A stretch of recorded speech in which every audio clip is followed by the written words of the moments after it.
Welcome to Peppershock Media's Marketing Expedition podcast, keeping you up to date with the latest in marketing and advertising. Now here's your host, Ray Allen. Welcome to the Marketing Expedition podcast. I'm your host, Ray Allen. I'm the president and CEO of Peppershock Media and founder of the Marketing Expedition community. And today we have Kevin Smith. He's the founder and managing partner at Smashbrand. Cool name, by the way. Kevin Smith helps brands stand out and capture more market share after launching and growing and successfully exiting several of his own globally distributed CPG brands with combined revenues of $40 million. That's a lot. 40 million. That's amazing. Kevin discovered his true passion for brand strategy and creative direction. Through Smashbrand, he has worked with clients such as Kraft Heinz, Duracell, 7-Eleven, and PayPal to provide innovative ideas to challenges in packaging design, brand strategy, branding, and consumer testing. Smashbrand prides itself on a unique, fully integrated approach that combines analytical rigor and breakthrough creativity to identify opportunities that help brands deeply connect with their consumers in the retail environments, and whether online or in store, whether it's click and mortar, right? Click and mortar. Having had to compete in retail with his own money at an early age made a powerful difference in Kevin's understanding of all that's at stake for brand owners. He works with company owners and CMOs that understand the strategic vision of the brand and the future that extends beyond a single project. And today we want to talk about launching a brand and consumer packaging and branding and packaging and all those things that we can do. So welcome to the show, Kevin. Thanks so much for having me. I appreciate it. And I just learned that you are not only in Texas, but every once in a while you come to my neck of the woods and near Boise, Idaho. Indeed, we started there. Every business we've had has started in Boise, Idaho, so that's pretty cool. That is pretty cool. And I'm really, honestly, it's impressive to get to work with the companies that you've worked with out of, Boise, Idaho, right? I mean, we're like middle of the land, nowhere. People say, Idaho, Iowa, what? Yeah, it's the weirdest thing too, is usually the reaction that I get when they're like, oh, where are you guys based? Because they're expecting usually it to be somewhere, California, New York, where a lot of innovation happens. And they're like, and I'm like, Boise, Idaho. And the first thing they say is like potatoes. And I'm like, right? Yeah. Well, we are also the gem state.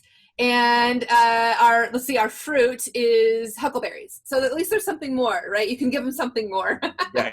You are now the fastest growing in the nation. So that's pretty big too. It's where everybody's wanting to live now. I know. Don't tell them. It's a secret. They all have to stay away, stay far, far away. It is true. There's a lot of growth happening around here, but it's pretty amazing place to be. And people ask me the same thing. Why do you work out of, Boise, Idaho? It's like, well, we can do what we do anywhere. It doesn't matter. We can work with brands anywhere, especially now with, the advent of Zoom and the technology that we have. So do you even work with brands locally, or are you mostly more on a national scale? There's only one brand we've ever worked with that's locally, and that's Cradlepoint. If you know them. Absolutely. And they just sold, right? They sold for an ungodly amount of money. I'm so proud of them. $1.1 billion to Ericsson. Yeah, we've worked with them since they were a startup under a different name in California, and they grew and grew and grew. We've developed that brand from the beginning, and it was amazing on Friday. They 1.1 billion. Is something to celebrate for sure. That is amazing. Well, that's so okay. So working with them, let's just start with that. What was the process? What did you do? How did you grow and develop them into a selling company of $1 billion? Yeah, and I think so much for me. That's a little bit. So normally we work with CPG brands, and it's like, okay, Cradlepoint's a technology company. It doesn't really fit within our normal of what we'll choose to take. Mm-hmm. But my background and my partner Michael's background is we were computer engineers. And so there was a few VCs that we knew. This is way back now when there was a different name to the software that Cradlepoint has. And this VC was like, hey, there's a couple guys that know branding really well. Todd, you should talk with them and see if there's a fit. So back then there was a company called Entrepeunor, and they made this wireless WAN software, and they were based out of Los Gatos, California. So they called us, and we're like, their big problem was, which I see in this industry, there's a lot of this kind of problem, was the engineers had this really great product. They didn't know how to tell their story. And Right. so I think a lot of foundational brand work is, again, like understanding, what is the purpose? How do you add value to your customers? What's your differentiator? And then being able to like articulate that quickly and right. And so they understand it kind of at a glance that like what you're about. And so initially we work with them to develop, right, all those things, the brand level, your story, purpose, mission, positioning, differentiator, value propositions, into the brand identity and into their website. And then the relationship was just really good. Like I enjoyed working with them. So normally when it's something that's outside of our expertise of CPG, we say no to. But I just loved working with them. And then they were acquired by Cradlepoint proper, which made consumer products out of Boise.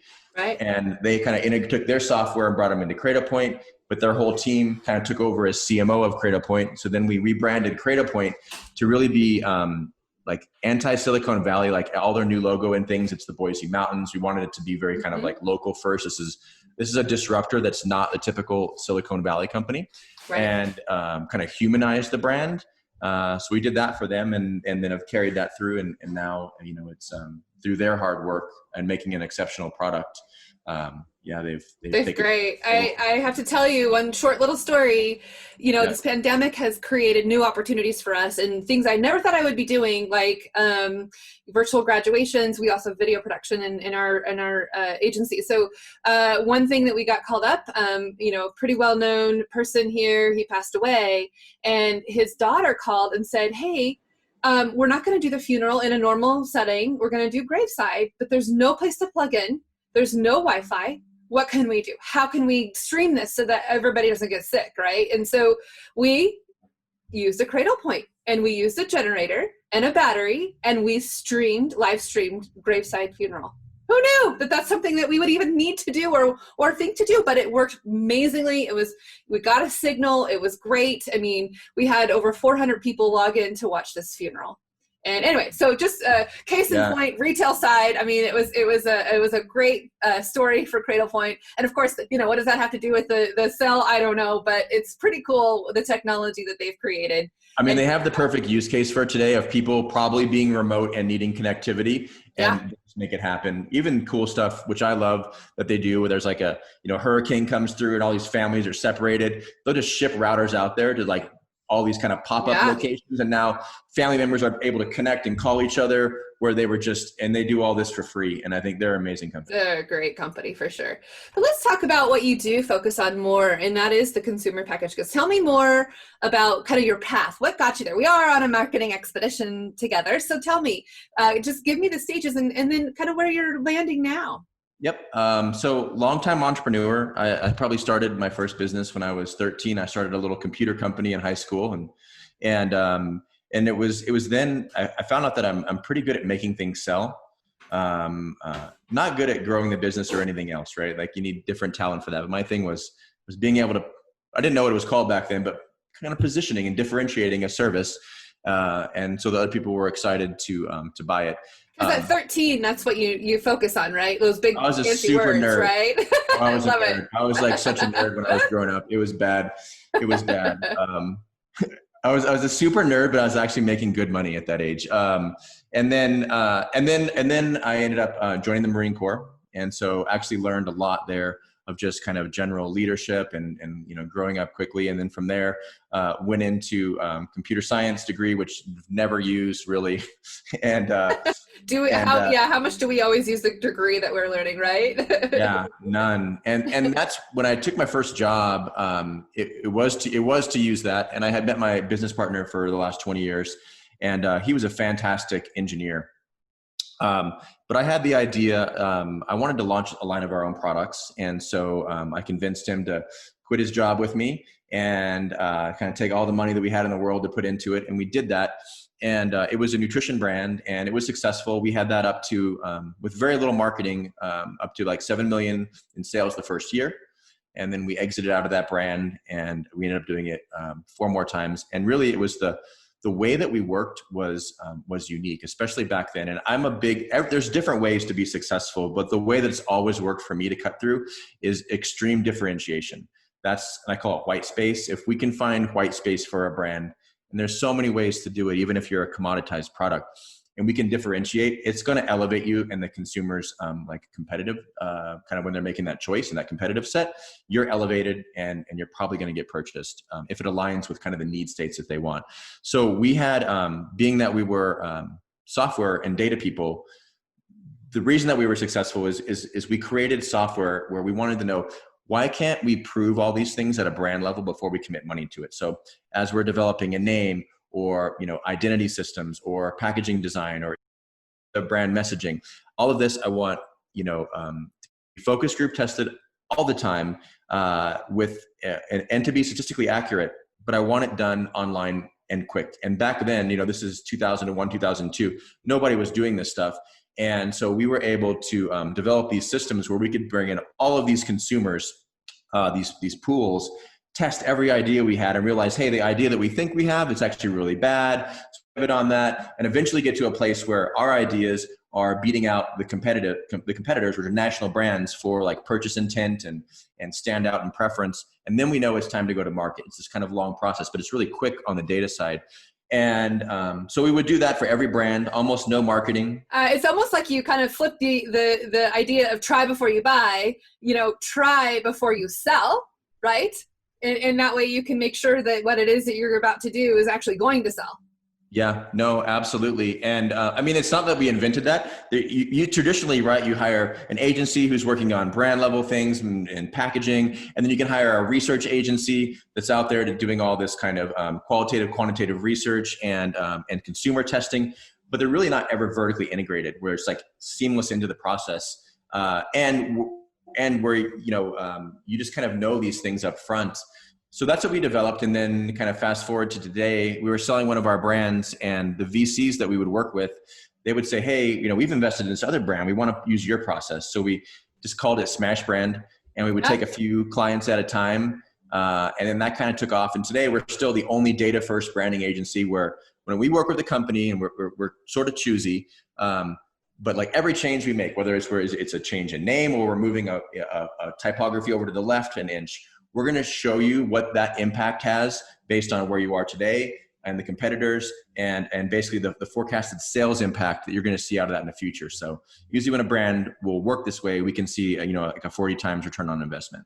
And that's always what VCs want to hear, venture capitalists want to hear, like, okay, what's my return on my investment? What's my return on my marketing investment? And I want to know how much money I'm going to make because of what you do. So that's a genius way to be able to answer that question and, predict what you can do and how you're going to sell it. And so my question is, how accurate have you made this system? It's super accurate. Like I'll give you, there's a lot of examples. I can give pretty much every project. Yeah. There's one that we just got back. And there's a company called Curation Foods. They make the kind of one of the top company in packaged guacamole. So it's a large. It's called Yucatan guacamole. They make guacamole. Oh, that guacamole song. Packaged guacamole at the store, yep. And they had come to us, and it was like, hey, we're looking to, we're having a problem with trial with millennials. We want to increase, market share with them. Got into the project, and there was, a lot of things that we found that had to be changed through all the testing. But our testing showed that we should see a 28% increase in purchase intent, and the real world results from that are 32% increase in the United States and 41% in Canada. Wow. So pretty close to the data, which is usually around 4%, and big increase in sales for them. That's amazing. Yeah. So, okay, walk me through the process. What is it that you did to test it? How did you get to that determination that it would be a 28% increase of intent to purchase? Yeah, so there's a lot of steps there. I like to always start so first thing we want to do is kind of baseline the brand where it is today. And we do a lot of like virtual kind of shopping and surveying. And then there's some secret stuff that happens in the methodology. But we get to these kind of the data sets that should be comparable to what you see today, right? So we go back to the brand and we're like, okay, this is the baseline. This should be pretty accurate to what we're seeing in the market today. They look at the numbers and we get agreement on that. And then from there, I like to start on communication, right? So to give an example, they had something that when they initially called us, they said, this is absolutely important. You have to carry it through. You cannot change this. Our brand is built on that it's 95% avocado inside the container. So on the packaging, it would say 95% avocado. questioned that when I heard it, because I'm like, what's the other 5%? Yeah. And they've been using this for like 17 years, and they say it's the foundation of the brand because no other brand uses that much. And so the first thing we do is I'm like, I want to test this. And so we start doing, the first thing is surveying. So we're bringing in, hundreds of consumers that are buying this kind of packaged guacamole, understanding all their preferences about it, and then also understanding, like, when they see 95%, right, what does that mean to them? And then once we start seeing people are like, it means that it's not all avocado. That's weird, right? When we start seeing those kind of comments, then we propose different messaging that solves for that, and we test it and to see if it starts to outperform this one. And we see that's quickly. And then with this refresh, we have the baseline data. So then we go into like new design system concepts. And when they originally contacted us, it was like their brand was very important to them. Mm-hmm. But we like to work on things that are going to be maybe close to what they're asking us for, and then some stuff that seems super risky to them. Because a lot of times with data, we're allowed to take risks because it's not, a lot of times people will ignore that because they don't want to have risk and they're nervous about going to market. But if we're testing it, it's okay to still explore it. Right. So we start looking at, the data showing us that people are really buying these things for parties. And so we start working on themes that are not like kind of old Mexico like they have today, but are very like party fun. They look like a celebration, like stuff kind of guacamole, yes. Going off, yeah. And we see that this one is testing like 152% better for purchase intent than their original packaging. So anyways, we go into presentations with them and they end up buying off on it. And it was when at the end of the project, they were like, if you would have told us that you were going to tell us we had to change 95% and that it was going to look like this, you would not have been hired. Right. Yeah. So data first can, help prove your point. It looks like a bunch of, basically it mimics the actual shopping experience to the best of its ability that you can do online. Nice. Well, I'm certainly glad they decided to listen to you, right? Because that's always the tricky part, is getting people to listen to you. So if you've got data to back it up, I mean, that's the golden ticket, right? Yeah. I mean, I think a lot of times it's, the thing that when brands contact, especially larger brands, when they contact an agency, they're not even necessarily looking for the most creative or the most innovative. I think a lot of times they're looking for the least amount of risk, because when they make that update, it's going to cost them a lot of money and they could lose customers. And so, at least when you're data first, you're having a massive reduction in risk and it builds confidence. So and I always say we're building brands and bottom lines. Yes. Because that is the ultimate goal, really, is to move the needle in the right direction. And by taking those risks and taking those changes and doing different iterations to test it out, I think that's a genius way to go about it. And even like your audience, right? Like they don't have to hire somebody expensive like us to do this. I mean, we're going to do it right. And we have a methodology that's proven out. But even like when we started our first business, you can start small, right? You can there's tools that you can use, even if it's not perfect, right? And you're a small brand, but you can still use, Google Forms and craft surveys and go out and, use, this platform is kind of terrible, I think, but it's better than nothing. Use SurveyMonkey, right? And get hundreds of people to start looking at things. Anybody can work like this on the cheap too. Absolutely. No, it's good to understand what your customers want. Yeah. So that you can deliver what they need and want together, rather than trying to sell something they may not even want or desire. Right. Yeah. Right? Yeah. So, okay. So who is your ideal client then for you? These days it's probably, mid-level companies, I think are my favorite brands to work with. And mostly because they definitely, like larger brands are fantastic, love them, but you can still get caught up in a lot of legal and everything else and resistance to change.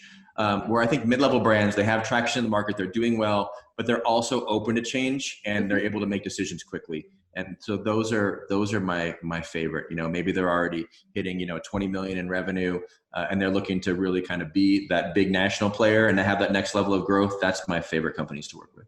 Right. Can set the stage for them to maybe potentially get bought out by somebody larger than them, but maybe they could go large too. That's great. Exactly. So, okay, because you're a marketing company and you have Smashbrand, how do you market Smashbrand to others?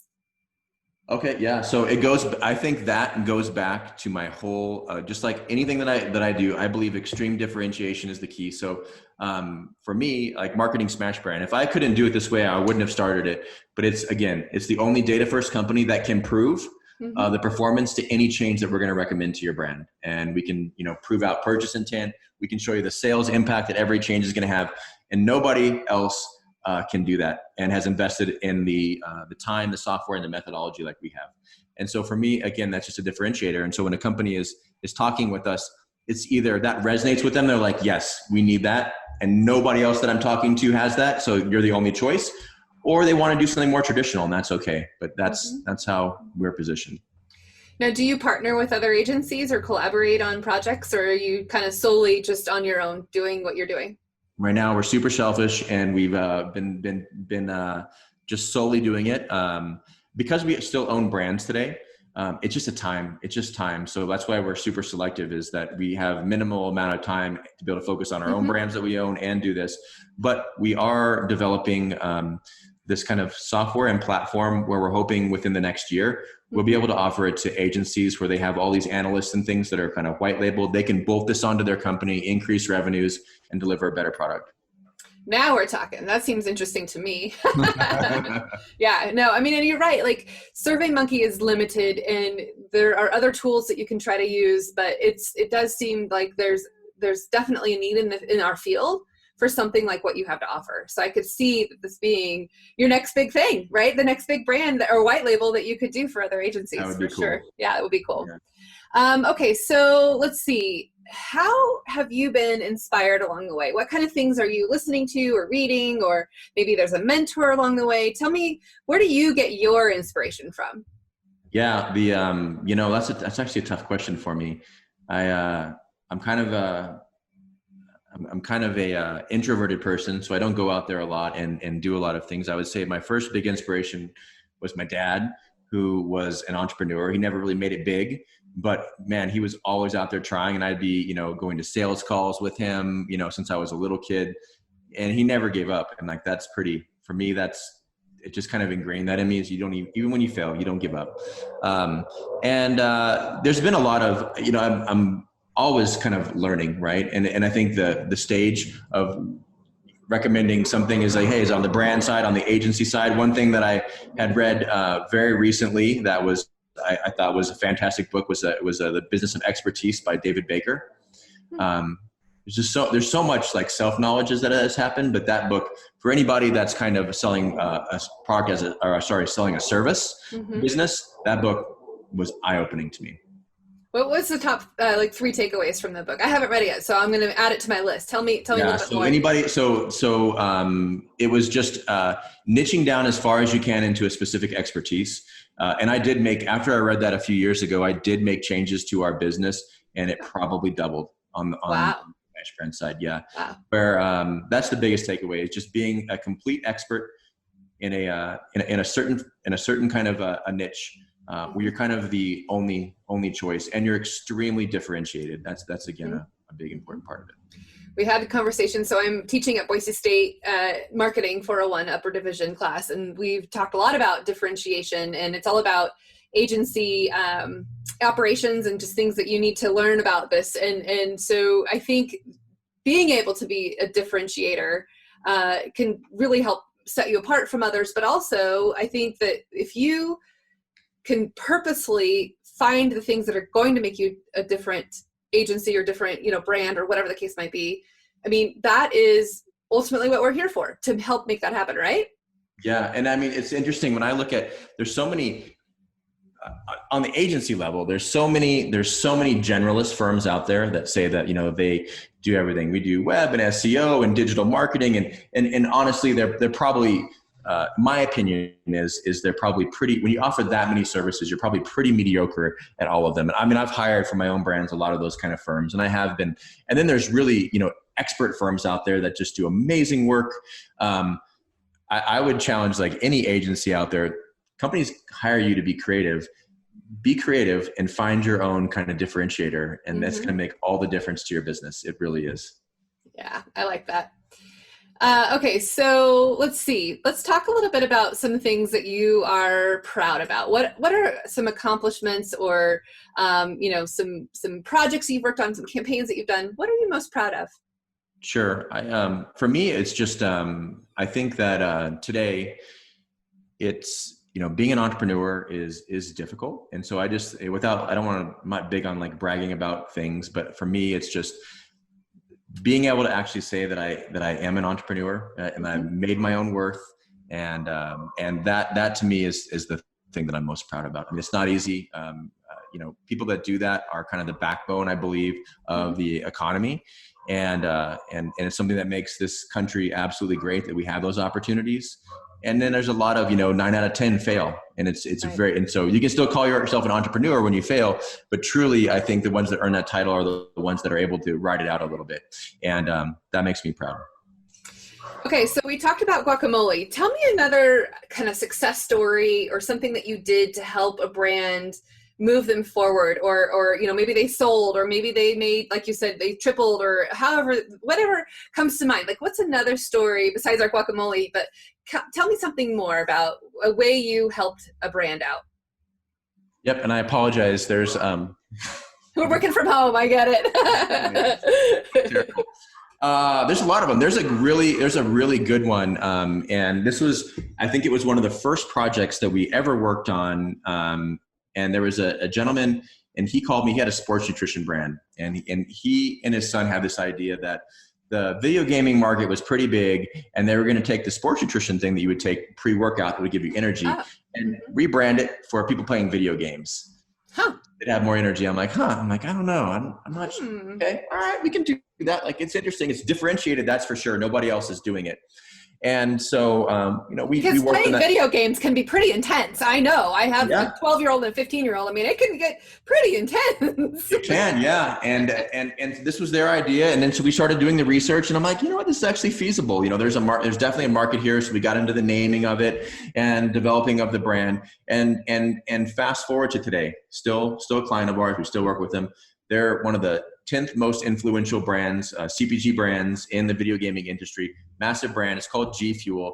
Kind of every one of those, like, I have kids now that are like, they watch all those influencers, that are on Twitch and stuff gaming, and these guys sponsor them all. And it's just been an amazing idea to see a dad and a son with an idea that is, they had the differentiator, and I didn't even believe in it when I first heard it. And to see that grow into something so successful today, it's just been amazing to watch. Well, and people, gaming industry, I mean, there's degrees offered now for it. I mean, it's just insane how much, sports video games and just, augmented reality, virtual reality, all of the gaming that's going on right now. I mean, especially with the pandemic and lockdown, that industry, if you're not a part of it, I mean, we're missing out, right?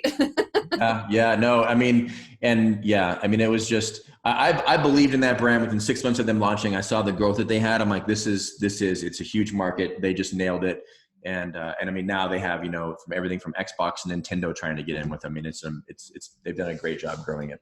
Well, and influencer marketing, talk about an industry and that's exploded over the last little bit is being an influencer, right? They used to call them like travel bloggers or writers or, magazine, but now like influencer marketing, it's exploded, right?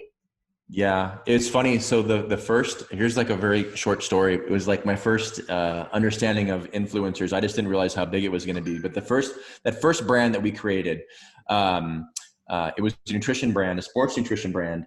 And I had noticed in a lot of other industries, it was the fishing industry. I was seeing this. There was these forums, and basically people would go on there and ask questions about, I don't know, I'm not a fisher person, but they'd ask questions about, what kind of bait or whatever do I use? And there'd be somebody from the actual company in there that like had a product that would answer their question for them and would recommend their own products. And I'm like, that's interesting. And nobody had done that in sports nutrition. So the whole way that the brand, was no real marketing, is that I had signed up for an account on bodybuilding.com. They were huge, had a huge forum. And then I started noticing that there were certain people on there that were just more popular than others in the community, right? They would answer, they'd spend all day on there answering questions. So I'd reach out to them and say, hey, would you be interested? And I called them sponsored athletes, being a sponsored athlete, where I'm gonna give you free product and things. And then you're going to learn about our products. And when you answer questions for people, if it fits into what they need, you're going to recommend our product. And that is what took the brand from being a nobody brand to a top 30, $7 million brand almost overnight. And I didn't know the term influencer back then. It didn't exist. Right. 2005. Yeah. But fast forward today, that was the beginning of it. And it's everything now. And bodybuilding.com, by the way, is just an amazing, fascinating story. Our friends, the DeLuca family that's created that and sold it and, done many things now. And they're into the VR space now. But I think bodybuilding.com actually started in Boise, Idaho, and has grown exponentially. And it is a great place, a great forum to be able to have sports nutrition, marketing for sure. Yeah. I mean, really, without those guys, without the DeLucas, I probably wouldn't be here today, because it's what helped me. That was the idea, and being able to do that and is what helped me launch my first brand. I mean, I would be in their forum asking questions because I was into like taking supplements and working out. Yeah. And that gave me the idea to start my own line of product and do that back then, influencer marketing. And then that next year, I was at the show meeting those guys, winning the, best new brand award. And, nice. Anyways, they were just great. And I actually owe them probably a lot from being there. You here. Go. Well, you can pay it forward to the DeLuca Foundation, the Jayden DeLuca Foundation. So one of the, I guess it'd be the niece of the founder and then the brother, they had a baby that had congenital heart failure, and they created the Jayden DeLuca Foundation as a result, and it's still going strong. We get to work with them and do all kinds of fun things with video and helping them. That. But what's it called again? The DeLuca Foundation? It's called the Jayden DeLuca Foundation, and it's there for heart healthy babies to help them, and they donate to research and just all kinds of things for the community. So. But yeah, the Jayden DeLuca Foundation, they have an event here in Boise and also in Denver. Usually it's a big fancy gala every year, but with the pandemic, it might be a slightly different scene this year. But anyway, there's always a theme, and last year was Fire and Ice, and it's a masquerade, and it's super, super fun, and a lot of big names and contributions and auction items and all kinds of good things to go to the Jayden DeLuca Foundation. But you never know where these interviews are going to take you, but now you have an opportunity to pay it forward through you can do that, and I can get them some Cradlepoint routers so they can do it virtually. Right, there you go. I love it. Yeah, for sure. Well, this has been a wonderful episode to talk with you and learn more about you, Kevin, and Smashbrand. And so I just have one more question for you. So our listeners, we're all going on a marketing journey together. What kind of words of wisdom or encouragement or inspiration would you like to share with our audience? For me, it comes down to that one thing again, is whatever they're working on and whatever the business model is, your life will be 10 times easier if you spend a whole lot of time figuring out how you can write an only statement for yourself, right? In your industry. That might require you to like niche it down a little bit, but when you can come up with kind of, again, I think there's 4 questions to be successful. And I don't care if it's a service industry or a product industry. And if you do this correctly, you won't be one of the statistics of a failure, 9 out of 10, and your life will be so much easier in selling your product or service. But right, it's answer these 4 questions, right? What is our purpose? And that's, the passion that kind of drives all the stakeholders forward around a common purpose beyond profitability. And then how do you add value for your customers, right? And this is one that needs to resonate on a deep emotional level, right? It's to drive affinity for the brand. Mm-hmm. And what is your differentiator? Super important. Mm-hmm. It's not always about being better. Your differentiator isn't about your ice cream tasting better. It's about being different. Mm-hmm. And, for you to have a strong brand, it has to be defendable and distinct. That's super important. And then the last thing is just, how do you prove that, right? So you should be able to communicate that difference across all your interactions so your customers feel it. If you can get those 4 things down, you're gonna do well. Excellent. Okay, so how do people get a hold of you if they want to potentially work with you, if you select them to get to work with you? Yep. So, and really, and one of the reasons I'm doing this is less about that, but more about if there's people out there that have amazing, my favorite thing to do is invest in brands that do have real strong differentiation. And if that's the case, I'd love to talk to brands out there that are getting started. And especially if they're interested in a investor that participates. That's important to me, to be able to kind of use our process to help elevate them and cash as well. But the best way is to reach me at Kevin@smashbrand.com. Excellent, excellent. And I'm going to be looking forward to the white label process that you're going to be coming out with so that I can use that with our agency and determine data first and use that to our advantage. So thank you for working on that. I'm going to hold you to it. I'm going to be your accountability partner. I'm going to call you up in a year and say, okay, where you at? Let's get going. I love it. I need that. That's right. Thank you for having me on. Absolutely. Well, thank you. And for our listeners, enjoy the journey until next time. Thanks for listening to the Marketing Expedition podcast. Find more online at peppershock.com.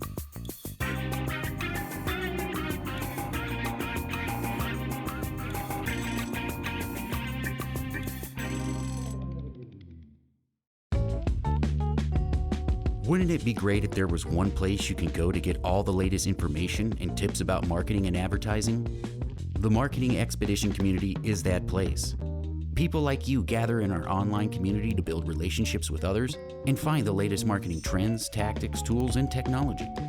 We help you build your brand and your bottom line. Start your adventure today. Visit themarketingexpedition.com to find out more.